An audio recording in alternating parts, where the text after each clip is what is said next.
बिस्मिल्लाहिर्रहमानिर्रहीम। अस्सलाम वालेकुम बच्चों। बेटा आज हमने अपना सेकंड वीडियो लेक्चर जो कि हमने सीरीज स्टार्ट की थी शॉर्ट क्वेश्चंस की, वो रिकॉर्ड करने जा रहे हैं। इसमें आप देखें कि सबसे पहले लेक्चर के अंदर हमने 6 शॉर्ट क्वेश्चंस कवर किए थे। मेरे ख्याल में सबको वो तैयार हो चुके हैं। बोलो बोलो बेटा। चलें आज बेटा हम अपने नेक्स्ट सेशन की तरफ चलते हैं। आज हमारा क्वेश्चन नंबर क्या है बेटा? 7। बेटा क्वेश्चन नंबर 7 की तरफ जरा थोड़ा सा देख लें। न्यूक्लियर केमिस्ट्री और इसका स्कोप, यानी हमने सबसे पहले न्यूक्लियर केमिस्ट्री को डिफाइन करना है और साथ में इसका हमने स्कोप यानी इसकी एप्लीकेशंस बतानी है कि न्यूक्लियर केमिस्ट्री को हम कहां कहां अप्लाई कर सकते हैं। बेटा सबसे पहली बात इसकी डेफिनेशन की तरफ देखें, गौर करें। बेटा ये ब्रांच है केमिस्ट्री की जिसको हम कहां पर इस्तेमाल करते हैं? ये डील करती है बेटा रेडियो एक्टिविटी के साथ, न्यूक्लियर प्रोसेस के साथ और प्रॉपर्टीज के साथ, यानी ये 3 चीजों के साथ डील करती है। कौन कौन सी चीजें हैं जी? रेडियो एक्टिविटी, दूसरे नंबर पर बेटा क्या है? न्यूक्लियर प्रोसेस, और तीसरा क्या है बेटा? प्रॉपर्टीज। इन तीनों चीजों के साथ डील करे उस ब्रांच ऑफ केमिस्ट्री को हम क्या बोल देते हैं बेटा? Nuclear chemistry. क्या बोल देते हैं बेटा? Nuclear chemistry. बेटा न्यूक्लियर केमिस्ट्री को हम कहां कहां इस्तेमाल कर लेते हैं? बेटा पहली बात, न्यूक्लियर केमिस्ट्री को आप इस्तेमाल करते हो रेडियोथेरेपी के अंदर। कहां इस्तेमाल करते हो बेटा? रेडियोथेरेपी। नंबर 2 आप इसको इस्तेमाल करते हो बेटा प्रिजर्वेशन ऑफ फूड, यानी आप अगर फूड को प्रिजर्व करना चाहते हैं तो आप इसको वहां पर भी इस्तेमाल कर सकते हैं। नंबर 3 बेटा इसको आप इस्तेमाल करते हो इलेक्ट्रिकल पावर जनरेशन के अंदर, यानी इलेक्ट्रिसिटी बनाने के लिए भी हम इसको इस्तेमाल कर सकते हैं। बेटा याद रखिएगा न्यूक्लियर प्रोसेसेस जितने भी होते हैं ये आप इस्तेमाल कर सकते हैं इलेक्ट्रिसिटी जनरेट करने के लिए। जैसे यूरेनियम, यूरेनियम एनर्जी का बहुत बड़ा सोर्स है, आप यूरेनियम को इस्तेमाल करके इलेक्ट्रिसिटी जनरेट करवा सकते हैं। ठीक है बेटा, यहां तक बात समझ में आ रही है। और एक और बात याद रखिएगा, ये इलेक्ट्रिकल पावर जनरेशन जो होती है ये ज्यादातर न्यूक्लियर रिएक्टर्स के अंदर होती है। यहां तक बच्चों किसी को बात समझ में ना आई हो? बोलो बेटा। चलेंगे नेक्स्ट चलते हैं बेटा क्वेश्चन नंबर 8 की तरफ। क्वेश्चन नंबर 8 क्या है? इन्वायरमेंटल केमिस्ट्री को डिफाइन करना है और साथ में इसका क्या बताना है बेटा? हमने स्कोप। बेटा अगर हम इन्वायरमेंटल केमिस्ट्री की बात करते हैं तो वर्ड इन्वायरमेंट क्या है? इन्वायरमेंट से मुराद माहौल। बेटा हमारे इन्वायरमेंट के अंदर जितने भी केमिकल रिएक्शन हो रहे हैं उनका क्या इंपैक्ट है हमारे माहौल के ऊपर, और दूसरा इंसानी सरगर्मियों का यानी जो हमारी एक्टिविटीज हैं उनका क्या इंपैक्ट है हमारे इन्वायरमेंट के ऊपर। इस चीज को हम किसमें स्टडी करते हैं? इन्वायरमेंटल केमिस्ट्री में। तो आइए जरा देखें इसको दोबारा से।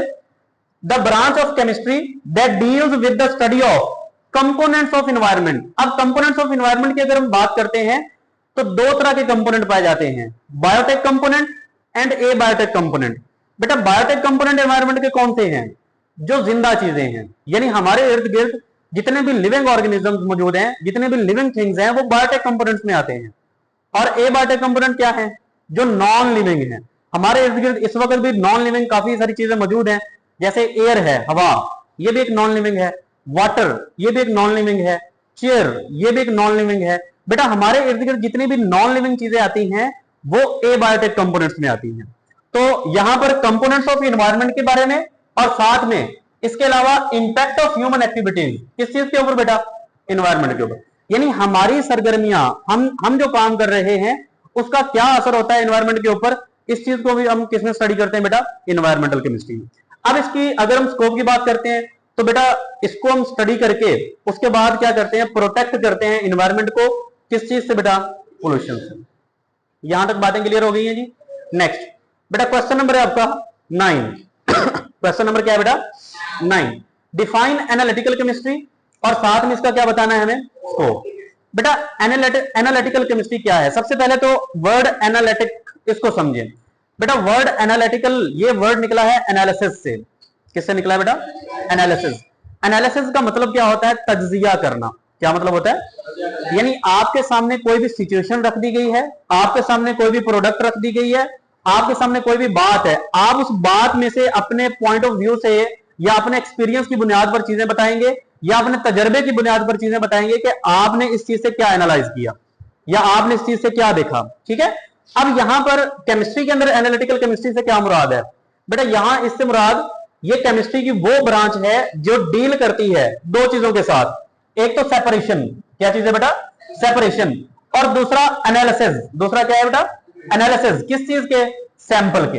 यानी आपके सामने सैंपल मौजूद हो, आप उस सैंपल को सेपरेट करके और फिर उसको एनालाइज करके दिखाएं। ठीक है जी, ये दो काम करवाने हैं। और साथ में आइडेंटिफाई करती है किस चीज को बेटा, कंपोनेंट्स को। किस चीज को बेटा कैसे, मिसाल के तौर पर मैं आपसे बोलता हूं वाटर, तो बेटा आपको पता है वाटर के अंदर कौन कौन से एलिमेंट पाए जाते हैं, हाइड्रोजन और ऑक्सीजन। यानी आपने आइडेंटिफाई कर लिया ना कौन कौन से एलिमेंट है, हाइड्रोजन और ऑक्सीजन। लेकिन अगर मैं आपसे बोलूं कि एक मोल वाटर के अंदर, एक मोल पानी में कितनी हाइड्रोजन और कितनी ऑक्सीजन है, तो आप बताएंगे 2 ग्राम हाइड्रोजन और 16 ग्राम क्या है, 16 ग्राम क्या है, ऑक्सीजन। यानी आपने अमाउंट भी बता दी, उसके अलावा कंपोनेंट्स भी बता दिए। ठीक है जी, तो ये चीज हम कहां पर करते हैं बेटा जी, एनालिटिकल केमिस्ट्री में। बेटा इसका स्कोप क्या है, इसको आप इस्तेमाल करते हो फूड में, वाटर में या क्लिनिकल एनालिसिस के अंदर। ठीक है जी, ये 3 इसके स्कोप हैं, इनको भी आपने इसी तरह से याद रखना है, food, water and clinical analysis. यहां तक बच्चों किसी को मसला पूछ लें बेटा, अगर किसी का कोई इश्यू है तो क्वेश्चन रेज करें अपना जी। बेटा क्लिनिकल एनालिसिस से मुराद आप ये कह सकते हो, जैसे हम अगर कोई अपनी रिपोर्ट बनवाने जाते हैं, ठीक है जी, लेबोरेटरी के अंदर, ठीक है, तो वहां पर वो हमारा सैंपल लेते हैं, टेस्ट, ब्लड टेस्ट, उसको सैंपल करके उसको आगे मतलब जैसे वो रिपोर्ट बनाते हैं अपनी मुकम्मल, वो एक क्लिनिकल एनालिसिस है। ठीक है, हमारी रिपोर्ट जो बनती है जी। और किसी का कोई सवाल नहीं है? चलें बेटा नेक्स्ट देखें, क्वेश्चन नंबर है आपका 10। ये बहुत ही इंपॉर्टेंट शॉर्ट क्वेश्चन है। ठीक है जी, differentiate between quantitative and qualitative analysis. 2 तरह के एनालिसिस हमने करने हैं, ये एक्चुअली एनालिटिकल केमिस्ट्री में ही आते हैं, क्वांटिटेटिव और क्वालिटेटिव एनालिसिस। बेटा सबसे पहले हम बात करते हैं क्वांटिटेटिव एनालिसिस की। What are the quantitative analysis? Quantity, quantity से मुराद क्या है बेटा, अमाउंट, मिकदार। ठीक है जी, तो याद रखिएगा जो क्वांटिटेटिव एनालिसिस है इसके अंदर हम डिटरमाइन करते हैं अमाउंट को of each substance present in a sample. जैसे मैंने आपको बताया थोड़ी देर पहले कि वाटर के 1 मोल में 16 ग्राम ऑक्सीजन और 2 ग्राम क्या होती है, हाइड्रोजन। तो हमने क्या बताया है, अमाउंट। हमने क्या बताई, अमाउंट।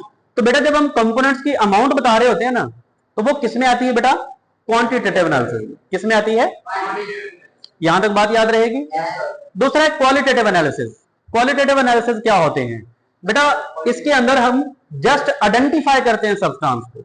जैसे वाटर के अंदर हाइड्रोजन और ऑक्सीजन मौजूद है, तो 2 एलिमेंट हैं हाइड्रोजन और ऑक्सीजन, हमने जस्ट इनको आइडेंटिफाई किया कि पानी में हाइड्रोजन मौजूद है और ऑक्सीजन मौजूद है, तो that is called the qualitative analysis, that is called the यहां तक बच्चों बात समझ में आ रही है? चलें नेक्स्ट बेटा देखें, डिफाइन टर्म्स। 3 टर्म्स को हमने डिफाइन करना है बेटा।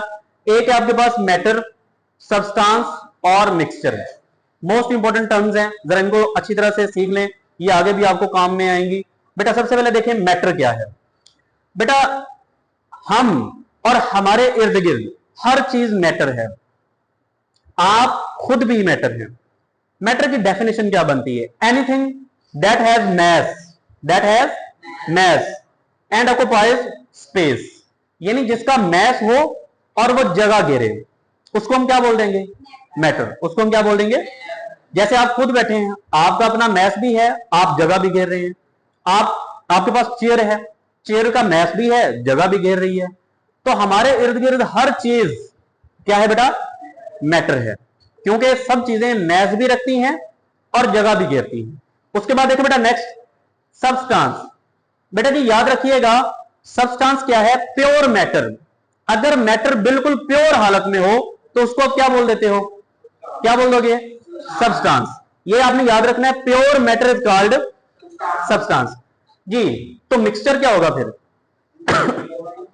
जी, इम्प्योर फॉर्म ऑफ मैटर, यानी मैटर की, मादे की ना खालिस हालत, ऐसी हालत जो बिल्कुल प्योर ना हो, उसमें कोई ना कोई चीज मिक्स की गई हो, तो उसको आप क्या बोल दोगे बेटा, मिक्सचर। क्या बोल दोगे? आगे इसकी 2 फर्दर टाइप्स आती हैं जिनको हम नेक्स्ट लेक्चर के अंदर कवर करेंगे, होमोजेनियस एंड हेटेरोजेनियस मिक्सचर। वो नेक्स्ट डिटेल में टॉपिक डिस्कस हो जाएगा। यहां तक बच्चों बात समझ में आती है? चलें उसके बाद एक differentiate between physical and chemical properties. Most important short question, physical and chemical properties. बेटा सबसे पहले हम बात करते हैं फिजिकल प्रॉपर्टीज की। बेटा एक बात याद रखिएगा, अगर हम किसी भी सब्सटेंस की फिजिकल स्टेट से रिलेटेड प्रॉपर्टीज को देख रहे हैं, फिजिकल स्टेट से रिलेटेड, जैसे मिसाल के तौर पर मैं आपसे पूछता हूं बेटा वाटर का रंग कैसा है, पानी का रंग कैसा है, कलर कैसा है, बेरंग है, कलरलेस है। जी मैं आपसे पूछ लेता हूं जी, जो वाटर है इसका टेस्ट कैसा है जी? टेस्टलेस है, ऐसे ही है। तो बेटा ये प्रॉपर्टी किसके बारे में है? इसकी फिजिकल स्टेट के बारे में, इसकी जाहिरी हालत के बारे में है। अच्छा जी, वाटर का बॉइलिंग पॉइंट कितना होता है? 100 डिग्री सेंटीग्रेड। वाटर का फ्रीजिंग पॉइंट कितना है? 0 डिग्री सेंटीग्रेड। ये सारा इसका फिजिकल स्टेट से मुताल्लिक है। तो वो प्रॉपर्टीज जो फिजिकल स्टेट से रिलेटेड हो उनको हम क्या बोलते हैं बेटा? Physical properties. उनको हम क्या बोलते हैं? Physical properties. तो देखें जी फिजिकल प्रॉपर्टीज की definition, the properties which are associated with physical state of substance. जो किसके साथ एसोसिएटेड है? फिजिकल स्टेट ऑफ सब्सटेंस, उनको हम क्या बोल देंगे? Physical properties. इसमें कौन कौन सी आती है बेटा? मेल्टिंग पॉइंट, बॉइलिंग पॉइंट, उसके अलावा कलर, टेस्ट, ठीक है जी, ये सारी, डेंसिटी भी इसी में आएगी। तो काफी सारी और भी प्रॉपर्टीज बन जाती है। ये एग्जांपल में आप एटलीस्ट 2 से 3 लाजमी याद रख लीजिएगा। उसके अलावा केमिकल प्रॉपर्टीज क्या होती हैं बेटा जी?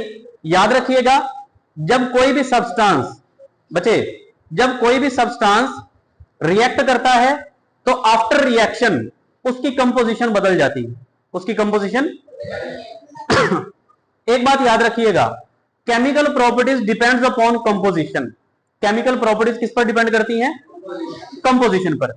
जब भी कोई सब्सटेंस रिएक्ट करता है तो उसकी कंपोजिशन बदल जाती है। जैसे मिसाल के तौर पर आपके पास एक वाटर का मॉलिक्यूल हो, आप उसको तोड़ो, तोड़ने पर क्या मिलेगा आपको? हाइड्रोजन और ऑक्सीजन। पहले वो दोनों इकट्ठे मिक्स हुए हुए थे, पहले आपस में रिएक्ट किए हुए थे, वाटर बनाया हुआ था। आपने उस वाटर को तोड़ दिया, पहले उसकी कंपोजिशन क्या थी? हाइड्रोजन और ऑक्सीजन दोनों शामिल हैं। लेकिन जैसे ही वो टूटेगा, हाइड्रोजन गैस अलग हो जाएगी, ऑक्सीजन गैस अलग हो जाएगी, यानी उसकी कंपोजिशन जो है वो टोटली तौर पर क्या हो चुकी है? चेंज। बेटा याद रखिएगा, जब भी कोई सब्सटेंस केमिकली रिएक्ट करता है तो उसकी कंपोजिशन जो है वो क्या हो जाती है? चेंज हो जाती है। उसकी कंपोजिशन क्या हो जाती है बेटा? चेंज हो जाती है। तो यहां इसकी जरा प्रॉपर्टीज को देखने, केमिकल प्रॉपर्टीज क्या होती हैं? Chemical properties depends upon composition. दूसरे नंबर पर when a substance reacts its composition change. इसकी कंपोजिशन क्या हो जाती है? चेंज। और दूसरा एग्जांपल में आप देखें कि वाटर जब ब्रेक करता है तो क्या बनता है बेटा? ऑक्सीजन और हाइड्रोजन गैस। ये था बेटा आपका लेक्चर। अगर किसी का कोई क्वेश्चन है तो वो क्वेश्चन अपना राइज करे। जी बेटा कोई क्वेश्चन नहीं है? चलें ठीक है बेटा, अल्लाह हाफिज।